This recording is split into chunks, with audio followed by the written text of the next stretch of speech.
Islamic গণতন্ত্রের অবস্থান কোথায়, গণতান্ত্রিক পদ্ধতিতে ক্ষমতায় আসা যাবে কিনা? দেখুন, এটা তো আধা ঘন্টা 1 ঘন্টায় উত্তর দেওয়ার মতো বিষয়। গণতন্ত্র বলতে আমরা বেশিরভাগ মানুষ এ ধরনের প্রশ্নে যেটা বোঝাই, আমি যেটা আমার ক্ষুদ্র জ্ঞানে মনে হয় সেটা হলো যে আমরা মনে করি যে গণতন্ত্র মানে হলো আপনার ভোটাভুটি। শুধু ভোটাভুটির নামে কিনা গণতন্ত্র না, এটা তো একটা পার্ট, ছোট্ট একটা পার্ট মাত্র। ইসলামী শরিয়ার দৃষ্টিকোণ থেকে দায়িত্বশীল নির্বাচনের জন্য মতামত গ্রহণ করা মৌলিকভাবে জায়েজ। মতামত গ্রহণ করা, খোলাফায়ে রাশেদার কারো নির্বাচনের ক্ষেত্রে এভাবে মতামত গ্রহণ করা হয়েছে। তবে গণতন্ত্রে যেরকম ঢালাওভাবে সবার মতকে সমানভাবে দেখা হয়, ইসলামী শরিয়া সেভাবে দেখে না। ইসলামী শরিয়ার দৃষ্টিকোণ থেকে গুরুত্বপূর্ণ, বুদ্ধিমান, বিচক্ষণ মানুষের মত আর একজন সাধারণ মানুষের মত, এটা কোনো সমান নয়। গণতন্ত্রে অনেক ভালো কিছুর কথা বলা হয়, সেগুলো তো ইসলামেও আছে আলহামদুলিল্লাহ, ওইটার সাথে ইসলামের সাথে গণতন্ত্রের সংঘর্ষ নাই। কিন্তু একটা মৌলিক সমস্যার জায়গা আছে, সেটা হলো গণতন্ত্রের মূল কথা হলো জনগণ যা চাইবে তাই আইন। বেশিরভাগ মানুষ যদি বলে যে আমরা আইন করবো, এখন সবাই আমরা কাপড় ছাড়া থাকবো, তাহলে ওইটাই আইন, ওইটাই বৈধ, তখন কাপড় পরাটা অবৈধ। ইসলাম বলে না, আল্লাহ তাআলা যা নির্দেশ করেছেন সেটাই আইন। সব মানুষ একত্র হয়ে যদি তার বিরুদ্ধে কথা বলে তো সেটা আইন না। এলো ইসলামের সাথে গণতন্ত্রের একটা মৌলিক পার্থক্যের জায়গা। তো এই যে মতামতের মাধ্যমে মানে দায়িত্বশীল নির্বাচন করা, শাসক নির্বাচন করা, মৌলিকভাবে এটা ইসলাম এটাকে পরিপূর্ণভাবে ডিনাই করে না। তবে সেটা রূপরেখা আছে ইসলামে ভিন্নতর, যেটা গণতন্ত্রের সাথে পুরোপুরি সব ক্ষেত্রে মিলে না। জিনের আসর কি বাস্তব এবং ঝাড়ফুঁক তাবিজ কি জায়েজ? জিনের আসর বাস্তব। জিন মানুষের উপরে প্রভাব বিস্তার করে। আজকালকার বাস্তবতা তো হলো যে আজকাল আমাদের এই দুনিয়াতে, বাংলাদেশের বর্তমান প্রেক্ষাপটে ঘরে ঘরে জিনের রোগী, ঘরে ঘরে। এটা দিন যত যাচ্ছে আমার কাছে ক্লিয়ার হয়ে যাচ্ছে। রুকিয়া এবং ঝাড়ফুঁক করলে পরে সুস্থ হয়ে যাচ্ছে, কোনো রোগে কাজ হচ্ছে না, কিন্তু কোরআন হাদিসের আলোকে রুকিয়া করা হচ্ছে, এরপরে সুস্থ হয়ে যাচ্ছে। আমাদের এই ভূমিপল্লীতে, এই বিল্ডিং এর পেছনের গলিতে এক বাসায় আমি গেছি, যে এক রোগী বিছানার শয্যাশায়ী, ইন্ডিয়াতে নেওয়া হয়েছে, বিভিন্ন জায়গায় নেওয়া হয়েছে, কোনোভাবে তার কোনো ট্রিটমেন্ট হচ্ছে না, বহু টাকা পয়সা নষ্ট করা হয়েছে। আমি যাওয়ার পর বিভিন্ন আলামতের কথা শুনলাম, বিবরণী শুনলাম, বিছানায় পড়ে গেছে উনি এবং উঠতে পারেন না, চলাফেরা করতে পারেন না, ইয়াং মহিলা, এমন না যে অনেক বয়স হয়েছে। রোগ কি সেটাও ধরা পড়তেছে না, একবার একটা বলে আরবার একটা বলে, কিন্তু কোনো ট্রিটমেন্ট হচ্ছে না। যাই হোক, পরবর্তীতে এক ঝাড়ফুঁক করেন একজন আল্লাহ বান্দি, এক মহিলা, তার রেফারেন্স দিলাম আমি, সেখানে গেল। যাওয়ার পরে আমি কয়েকদিন আগে শুনলাম যে সে আল্লাহর বান্দি পুরোপুরি সুস্থ হয়ে গেছে এবং হাঁটাচলা করতেছেন, একা একা সব কাজ কাম করতে পারতেছেন। এটা সাধারণ কোনো বিষয় নাই, আমাদের ভূমিপল্লীর ঘটনা, এটা অলৌকিকত্ব, সোজা কথা। বিশেষ করে ঈমান বাড়ানোর জন্য এই দুষ্ট জিনের আসর, উপদ্রব, আপনার ব্ল্যাক ম্যাজিক, এগুলো থেকে বাঁচার জন্য রুকিয়া, কোরআন হাদিসের আলোকে ঝাড়ফুঁক, বিশেষ করে কোরআনের তেলাওয়াত, এটার এফেক্টটা দেখার পর ঈমানের মিটার অনেক মানে দ্রুততার সাথে উপরের দিকে উঠতে থাকে। তো এই জন্য জিনের আসর সত্য, এটাকে আজকালকার আপনার বিজ্ঞানীরা স্বীকার করেন না। এখনকার যুগের বিজ্ঞানীরা স্বীকার করেন না, হয়তো কোনো কালে স্বীকার করবেন বা করেন বা না করেন, তাতে কি আসে যায়। কোরআনে আল্লাহ বললেন সূরা জিনের অস্তিত্ব, জিনদের জীবন সম্পর্কে বিস্তারিত অনেক আলোচনা করেছেন। অতএব জিনের অস্তিত্বকে অস্বীকার করাটা তাদের না জানার কারণে, তারা ধরতে পারছেন না সেজন্য। কিন্তু যাদের বাসায় জিনের উপদ্রব হয় তারা বুঝেন জিন আছে না নাই। তো মানুষের উপর জিনের প্রভাব হয়, জিন মানুষের উপর সওয়ার হয়। এবং কোরআন কারিমে আল্লাহ তাআলা বলেছেন যে সুদখোরের পরিণতি কি হবে যারা কিয়ামতে, সে সম্পর্কে বলতে গিয়ে বলেছেন যে ইয়াতাখাব্বাতুহু শাইতানু মিনাল মাস। দুনিয়াতে মানুষের উপরে জিন সওয়ার হলে যেরকম আবল তাবল বকে, এরকম কিয়ামতের ময়দানে সুদখোরের এই অবস্থা হবে। তো এখান থেকে বোঝা যায় যে এই জিন সাওয়ার হওয়া এবং প্রভাব বিস্তার করা, জিনে আক্রান্ত হওয়া, এটা সত্য। কোরআন আয়াত থেকেই মাসে শয়তানি বলা হয়, এটা প্রমাণিত। যারা এবছর হজে যাওয়ার নিয়ত করেছেন কিন্তু হজ যাত্রার ব্যয় অনেক বেশি হয়ে যাওয়ার কারণে তারা এবছর আর যেতে পারছেন না, তাদের কি হবে? তো এর উত্তর হলো, যদি ওনার হজ এখনই ফরজ হয়েছে, সেই হিসাবে উনি টাকা জমা দিয়েছেন, কিন্তু দেখলেন যে খরচ বেড়ে গেছে, অতিরিক্ত আরো অনেক টাকা দিতে হচ্ছে, সেই টাকা তার কাছে নাই, তাহলে তার উপরে হজ ফরজই হয় নাই, যার কারণে তিনি কোনো গুনাহগার হবেন না, বরং তিনি পাক্কা নিয়ত করেছেন, সেজন্য আল্লাহর কাছে পরিপূর্ণ সওয়াব পাবেন ইনশাআল্লাহ তাআলা। আর এছাড়া যদি কারোর জীবনে আগে কোনো বছর হজ ফরজ হয়েছে, ধরেন 2 বছর 5 বছর 7 বছর আগে হজ ফরজ হয়েছে, কিন্তু তিনি তখন কি করেন নাই, হজ করেন নাই, না করে করবেন করে বিলম্ব করেছেন, এখন এসে হজের খরচ বেড়ে গেছে, তাহলে তার ফরজের দায় থেকে তিনি মুক্ত হতে পারবেন না। এবছর না করেন, কোনো না কোনো বছর তাকে অবশ্যই করতে হবে। এই কারণে যার যখন হজ করার সামর্থ্য হয় তার কোনো অবস্থাতে হজ বিলম্ব করা জায়েজ নাই। নবী করিম সাল্লাল্লাহু আলাইহি সাল্লাম বলেছেন, তোমাদের যখন হজ ফরজ হয় তোমরা হজ করে ফেলো, বিলম্ব করবে না, কারণ তোমরা কেউই জানো না যে তোমাদের জন্য কি অপেক্ষা করছে। তুমি আগামী বছর করবা, আরো 2 বছর পরে করবা, একটু বয়স বাড়ক তারপরে করবা, রিটায়ারমেন্টে যাওয়ার পরে করবা, অনেক চিন্তা ভাবনা করছো, এর মধ্যে তোমার মৃত্যু হতে পারে, হজের খরচা বেড়ে যেতে পারে, তোমার সাধ্যের বাইরে চলে যেতে পারে, অনেক সমস্যা হতে পারে। এই জন্য হজ করার সামর্থ্য আসার সঙ্গে সঙ্গে দেরি না করে হজে চলে যাওয়া উচিত, এটা ইমানদারের কর্তব্য। তো এরকম যদি আগে থেকে কারোর উপর হজ ফরজ হয়েছিল 5 বছর আগে 7 বছর আগে, কিন্তু তিনি তখন করেন নাই, তখন সস্তায় করা যাইত, এখন খরচ খরচা বেড়ে গেলেও তাকে হজ করতে হবে ফরজ থেকে দায় মুক্তির জন্য। অতএব তার জন্য গুনাহের কারণ হবে তিনি যদি হজ না করেন, তবে হ্যাঁ পরবর্তী যে কোনো বছর করলেই তিনি দায়িত্ব থেকে মুক্ত হয়ে যাবেন। আমরা আবার দোয়া করি আল্লাহ তাআলা বারবার আমাদেরকে বাইতুল্লাহ যাওয়ার তৌফিক দান করুন, হজের যাত্রাটা যেন সহজ হয়, আল্লাহ তাআলা আমাদেরকে সেই তৌফিক দান করুন। এরপর প্রশ্ন হলো, আজকাল সত্যিকারের দিনদার ও ভালো মেয়ে পাওয়া কঠিন হয়ে গেছে, কিভাবে বুঝবো কোন মেয়ে দিনদার আর কে দিনদার না?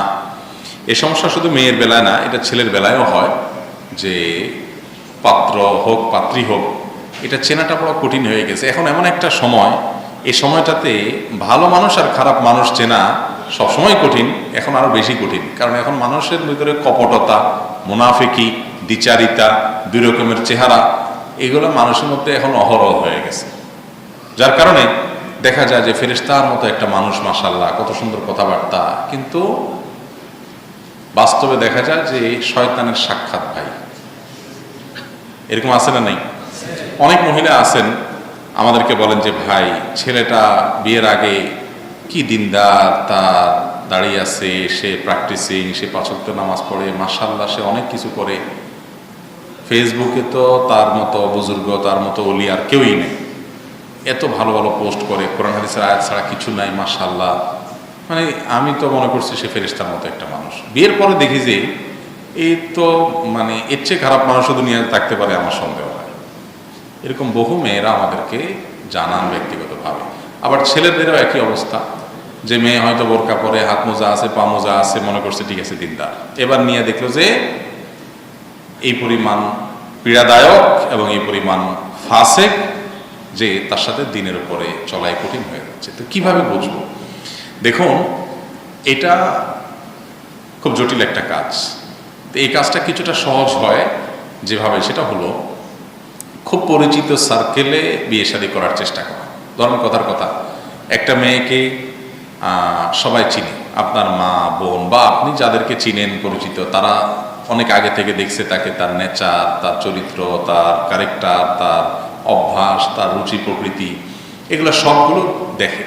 ঠিক ছেলের ক্ষেত্রে একই অবস্থা, একটা ছেলেকে ব্যক্তিগতভাবে জানে, উঠা বসা, দীর্ঘদিন থেকে মনিটরিংয়ে আছে কারো, তাদের বিচক্ষণ মানুষদের মনিটরিং যদি থাকে, তা আবার বিচক্ষণ না হলে সাদাসিধা মানুষ হলে সে আবার ওই যাকে তাকে মনে করবে যে এটা হাসান বসরি, রাবিয়া বসরি, যাকে তাকে এরকম সে মনে করে বসতে পারে। বিচক্ষণ মানুষ হলে সে দীর্ঘদিন অবজারভেশন রাখছে যে হ্যাঁ এর আমি 5 বছর থেকে চিনি, 7 বছর থেকে চিনি, একসাথে উঠা বসা আছে, এরপরও অনেক সময় মানুষ চেনা যায় না। কিন্তু এটা হলো অনেকটা সহজ হয় যে মানুষটার আসল ক্যারেক্টার, আসল রূপ কি সেটা জানার জন্য। এটা একটা উপায় যে দীর্ঘদিন থেকে তাকে ব্যক্তিগতভাবে জানে, চিনে, এরকম মানুষদের কাছ থেকে কি নেওয়া, মূল্যায়ন নেওয়া। দ্বিতীয়ত, ছেলে হোক আর মেয়ে হোক পরিপূর্ণভাবে কোরআন এবং হাদিসের ইলম অর্জন করে কিনা, ইলম আছে কিনা, একজন মুসলমানের যতটুকু ইলম থাকা উচিত ততটুকু আছে কিনা, কোরআনটা বুঝে পড়তে পারে কিনা। আমাদের দেশে একসময় দেখা হইতো যে কোরআন রিডিং পড়তে পারে কি, তাইলে মনে করা হতো হ্যাঁ এটা মানে কোয়ালিফাইড বিয়ের জন্য।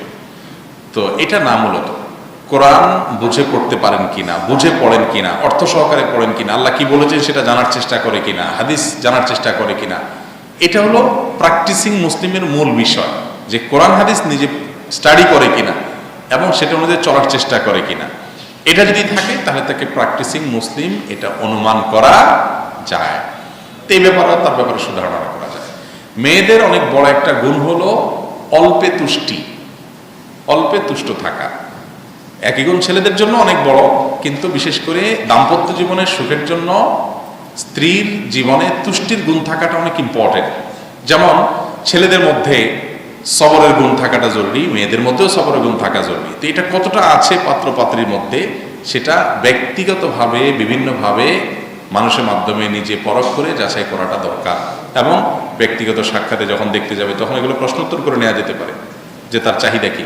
যদি ওই যে বিয়ের সময়টা বললাম না, এমন একটা ভালো সাজে মানুষ, বিশেষ করে আপনার বিয়ের মজলিস যখন হয়, খেয়াল করবেন ছেলেরা মেয়েরাও, আপনি বিয়ের সময় নতুন বধূ যখন সাজায় নিয়ে আসা হয় তখন যেভাবে পা ফেলে, যেভাবে চলাফেরা করে, ঘোমটাটা মাথা থেকে নামায় না। আজকাল অবশ্য এগুলো শেষ হয়ে গেছে। আজকাল তো মানে ওই বিভিন্ন পার্টি টাটিতে আপনার কি বলে কমিউনিটি সেন্টারে বিয়ে টিয়ে হয় যে বোঝাই যায় যে চরম উগ্র, মানে এই যে কিছু মানবে টানবে না, দুনিয়াটা দুমড়ে মুচড়ে ফেলাবে, ওইটা হাবভাব দেখলে বোঝা যায়। যদি একসময় ছিল যে নববধূ মানে হেলোটে লাজুক, হ্যাঁ একটু আপনার মাথা নিচু করে থাকে, প্রথম প্রথম চুপচাপ থাকে, আর ছেলে যদি হয়, পাত্র যদি হয়, তো কোনো কথাই নাই। হ্যাঁ একটা রুমাল দিয়ে বসে আছে, সাদা একটা জামা পরে বসে আছে, নিচের দিকে কেউ আসলে লম্বা করে সালাম দিচ্ছে, মানে তার চেয়ে ফেরেশতা আর কেউ নেই। আমি বলি মানুষের সারা জীবনে সবচেয়ে বেশি ভদ্র সাজার চেষ্টা করে বিয়ের সময়, শ্বশুরবাড়িতে যাওয়ার পর। মানে তা এরকম ইনোসেন্ট, এরকম ভালো মানুষ, এরকম একটা ফেরেশতার মতো ছেলে মনে হয় আর, কিন্তু আস্ত হয়তো ভেতরে যে পশুত্বের সব গুণাবলী সব তার ভিতরে আছে। এই জন্য বিয়ের সময় মানুষ দেখে চেনা যায় না, তার পেছনে প্রিভিয়াস হিস্ট্রি সব দেখতে হয়। এর পাশাপাশি আপনার কাদের সাথে উঠা বসা করে, এটা একটা গুরুত্বপূর্ণ বিষয়। যে মেয়ে বিয়ে করবে, যে ছেলে বিয়ে করবে, এই মেয়ের বান্ধবী কারা, সার্কেলটা কি, এটা দেখলে তার সম্পর্কে চেনা যায়। ওয়াতাবির সাহেবা বিস সাহেবি, একটা শের আছে আরবিতে, কবিতা আছে যে বন্ধু দেখে মানুষ সম্পর্কে মূল্যায়ন তুমি করতে পারো, এই লোকটা কোন সার্কেলে চলে, কাদের সাথে উঠা বসা করে, অতএব এ তাদের ধাঁচের হবে। এই জন্য দিনই সার্কেলের মধ্যে যারা একটা সার্কেল মেনটেন করে চলেন, যে হ্যাঁ দিনের কিছু মহিলা আছে তারা দিনই কোনো বলয়ের মধ্যে আছেন, তাদের জানাশোনা উঠা বসা, সেখান থেকে মানুষের ক্যারেক্টার সহজে তুলনামূলকভাবে অনুমান করা যায়। ছেলের ক্ষেত্রে একই কথা। আর সর্বশেষ যেটি, সেটা হলো বংশ এবং পরিবার, এটার একটা প্রভাব আছে। সব ক্ষেত্রে না থাকলেও বেশিরভাগ ক্ষেত্রে আছে, যে মা বাবা, ভাই বোন, তার পরিবার, তাদের ক্যাটাগরি কি, তাদের প্রভাব ওই সন্তানের মধ্যে বেশিরভাগ ক্ষেত্রে পড়ে। কিছু কিছু ব্যতিক্রম হয় যে মা বাপ দিনদার না, কিন্তু মাশাআল্লাহ সন্তান অনেক দিনে অগ্রসর, এরকম হয়। তো এই মোটামুটি বিষয়গুলো দেখে আমরা পাত্রপাত্রী ভালো কি মন্দ নিরূপণ করতে পারি। আর এত কিছুর পরও হতে পারে আপনি খুব ভালো মনে করে সব করছেন, কিন্তু দেখলেন যে না, আস্ত মানুষ হতে পারে। এটা বুদ্ধি দিয়ে, বিবেক দিয়ে আছে সবসময় উদ্ধার করে ফেলতে পারবেন, ব্যাপারটা কিন্তু এরকম না। আমাদের নবী করিম সাল্লাল্লাহু আলাইহি সাল্লাম নিজের মেয়েগুলো যে বিয়ে দিয়েছেন, বিশেষ করে উম্মে কুলসুম, তারপর জয়নাব, রুকায়া, আপনার প্রথম তাদের যে কাফেরের ছেলের সাথে বিয়ে হয়েছে, নির্মম নির্যাতন করেছে। তো পাত্র বা পাত্রে নির্বাচন করতে গিয়ে ভুল হতে পারে, আমরা চেষ্টা করার পরেও দেখা গেল যে আমি যা চাইছি তা হয় নাই, হতে পারে। সেক্ষেত্রে শেষ চিকিৎসা হলো সবর করা। দাম্পত্য জীবন আর কয় বছরের হয়? 20 বছর, 25 বছর, 30 বছর, এরপর তো মৃত্যু। পেরেশানের কোনো কারণ নেই, শেষ তো হয়ে যাবে, তাই না? ধরেন আপনার কাছে কেউ এসে বললো, হুজুর অমুকে খুব জ্বালায়, এই লোকটাকে সাইজ করার জন্য কোনো আমল শিখিয়ে দেন। হ্যাঁ, তো তাকে বলবেন যে ভাই আমল শেখানোর দরকার নেই, আপনি সবর করেন, কদিন পরে মরে যাবে লোকটা। মরবে না? মরবে না একদিন, 2 বছর পরে হোক আর 10 বছর পরে হোক, মরে যাবে না? চলে যাবে সে, শেষ। কোনো আমল ছাড়াই মরে যাবে সে, আপনার কোনো আমল লাগবে না। তো এই জন্য দাম্পত্য জীবনে সুখ শান্তি যদি নাও হয় সবর করতে হবে। নবীদের জীবনে, অনেকের জীবনে দাম্পত্য জীবনে সুখ শান্তি ছিল না, মানে নিজে ভালো ছিল কিন্তু বিপরীত এন্ডে যিনি আছেন তিনি ভালো ছিলেন না। যেমন নূহ আলাইহিস সালাম, তার ঘরে অশান্তি ছিল। ঘরে অশান্তি মানে কি? তার স্ত্রী খারাপ ছিলেন। লূত আলাইহিস সালাম, তার স্ত্রী খারাপ ছিলেন। তো নূহ আলাইহিস সালামের ছেলে খারাপ ছিলেন, তাহলে পারিবারিকভাবে তো সুখে ছিলেন না। তারপরও তারা আল্লাহ তাআলা ফয়সালা মেনে নিয়েছে। এটা এক ধরনের পরীক্ষা, এই জন্য পরীক্ষা উত্তীর্ণ হওয়ার চেষ্টা করতে হবে। আল্লাহ তাআলা আমাদেরকে তৌফিক দান করুন। তবে হ্যাঁ, এটা ঠিক যে জীবনসঙ্গিনী ভালো হলে, নেক হলে দিনের উপরে চলা অনেক সহজ হয়, অনেক সহজ হয়। এরপরে প্রশ্ন হলো, এক মেয়ে বর্তমানে 2 সন্তানের মা জননী, বিয়ের সময় তার পছন্দের বিরুদ্ধে মা বাবার ভয়ে টাকাওয়ালা ছেলের সাথে বিয়ে দেওয়া হয়। বিয়ের প্রথম থেকেই সে তার স্বামীকে মেনে নিতে পারেনি, মাঝে সে আত্মহত্যার চেষ্টা করে। এখন সে চাচ্ছে স্বামীকে ডিভোর্স দিয়ে অন্যতে বিবাহ করতে। ইসলামের শরীয়তে জায়েজ হবে কিনা? কোনো মেয়ের অপছন্দে তাকে কোনো পাত্রের সাথে বিবাহ দিতে বাধ্য করার কোনো রাইট, কোনো অধিকার কোনো বাবার নাই। এই মেয়ে যদি শরীয়তের বিধান জানতো তাহলে সে বলতো না, আমি বিয়েতে সম্মত না, মেরে ফেললো, আমি রাজি না, বাস। বাপ মার ক্ষমতা নাই তাকে কি দেওয়ার, বিয়ে দেয়া। যাই হোক, তো এখন যদি এই পরিস্থিতিতে ওই ছেলের সাথে থাকলে নিজের দিন, ইমান, আমল সবকিছু হুমকির মধ্যে পড়ে, তাহলে অভিভাবকদের মাধ্যমে বা কাবিননামা পূরণ হয়ে থাকলে তার মাধ্যমে তিনি তালাকের তফবিজ বা অর্পিত তালাকের মাধ্যমে বিচ্ছেদের চেষ্টা করতে পারেন। সেই সুযোগ আছে ইসলামের শরীয়তের দৃষ্টিকোণ থেকে। কিন্তু এই ধরনের বিষয়, ব্যক্তিগত পুরো বিষয়টা কোনো আলেমের কাছে খোলাসা করে বলে তারপরে সমাধান নিতে পারলে সেটা ভালো হয়। 20 বছরের নিচে কি বাবরি চুল রাখলে সুন্নত আদায় হবে? সুন্নতি চুল কিভাবে কাটবো? বাবরি চুল রাখবেন পুরুষরা, এটার জন্য কোনো বয়সের সীমা রাখা আছে বলে আমার জানা নাই যে এত বছরের নিচে রাখা যাবে না, যে কোনো বয়সে রাখা যাবে। চুল লম্বা রাখা সুন্নাত, সেটা কান পর্যন্ত, কাঁধ পর্যন্ত, মাঝ পর্যন্ত হতে পারে। নবী সাল্লাল্লাহু আলাইহি সাল্লাম থেকে চুল লম্বা রাখাটাই বেশিরভাগ তার জীবনের আমল হিসাবে সাবিত এবং প্রমাণিত, এটা রাখা সুন্নাত। নামাজের সামনে সুতরা না থাকলে কতটুকু দূর দিয়ে চলাফেরা করা যায়? নামাজি ব্যক্তির সামনে যদি সুতরা না থাকে, লাঠি টাঠি কোনো কিছু, ওয়াল টল কিছু না থাকে, তাহলে সামনে দিয়ে হাঁটা যায়, কতটুকু সামনে দিয়ে হাঁটা যাবে? এক্ষেত্রে অনেক খোকা একরাম বলেছেন 3 কাতার, কেউ বলেছেন নামাজি ব্যক্তির যে সিজদার জায়গা এটার বাইরের এরিয়া দিয়ে গেলে হাঁটা যাবে। মূলত সামনে হাঁটাটা নিষেধ কেন? নামাজি ব্যক্তির যাতে মনোযোগ নষ্ট না হয়, এই জন্য নামাজি ব্যক্তি দাঁড়ালে সাধারণত তার নজর স্বাভাবিকভাবে কতদূর থাকে, তার বাইরে দিয়ে আপনি কি করতে পারেন, হাঁটা চলা করতে পারবেন। আমি রাস্তায় হাঁটছি অথবা কোনো কাজে লিপ্ত আছি, কিন্তু আমার মুখে কোরআন তেলাওয়াত অথবা জিকির দোয়া করছি। এমত অবস্থায় কোনো ব্যক্তি সালাম দিল, তখন আমি তেলাওয়াত বা দোয়া শেষ করে উত্তর দিব, নাকি সে অবস্থায় তেলাওয়াত জিকির বন্ধ করে সালামের জবাব দিব? উত্তর হলো, আপনি ওই অবস্থায় জিকির বা তেলাওয়াত যেটাই করছেন ওটা স্টপ করে সালামের জবাব দিবেন। এরপরে আবার যেখানে স্টপ করছেন সেখান থেকে তেলাওয়াত জিকির শুরু করবেন। আপনি ধরেন সকাল সন্ধ্যার দোয়াগুলো পড়ছেন, এর মধ্যে আপনাকে একজন এসে সালাম দিল, বা আপনি হাঁটতে হাঁটতে পড়ছেন, সে তো আর জানে না আপনাকে সালাম দিল। এখন সালাম দেওয়ার পর সালামের উত্তর দেওয়াটা আপনার জন্য ওয়াজিব, আবশ্যক, কিন্তু দোয়া পড়াটা আপনার জন্য ওয়াজিব না। সেজন্য দোয়াটাকে আপনি ওখানে স্টপ রেখে যেখানে দিয়েছে সেখানে 1-2 শব্দ থাকলে একটা দোয়া তো 1-2 শব্দ পড়ে শেষ করলেন, করে তারপরে তার সালামের জবাব দিবেন, এরপরে আবার দোয়া কন্টিনিউ করবেন। ওয়েডিং ফটোগ্রাফি করে ইনকাম করা ইসলামের শরীয়তের দৃষ্টিকোণ থেকে কেমন? ওয়েডিং ফটোগ্রাফি এটা হোক আর অন্য যে কোনোটা হোক, আপনি কি ছবি তুলছেন এটা হলো মূল বিষয়। আপনি বেপরদা নারীর ছবি তুলছেন, আপনি জানেন এটা প্রচার হবে সোশ্যাল মিডিয়াতে বিভিন্নভাবে, তাহলে এটা আপনার জন্য তোলা জায়েজ নাই।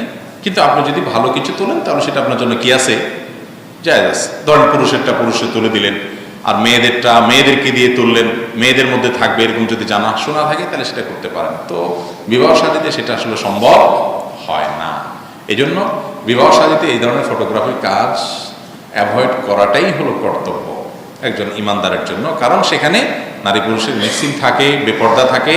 এই বেপর্দাটাকে আমি এই ফটোগ্রাফির মাধ্যমে আবার ছড়ানোর ক্ষেত্রে কি করলাম, ভূমিকা পালন করলাম। সেজন্য এটা পরিহার করতে হবে। এমনিতে মৌলিকভাবে আপনি সেই ফটোগ্রাফি করতে পারেন যে ফটোগ্রাফি করে আপনি সরাসরি কোনো অন্যায় কাজের সহযোগী হচ্ছেন না, এরকম যদি হয় সেটা আপনি জায়েজ আছে।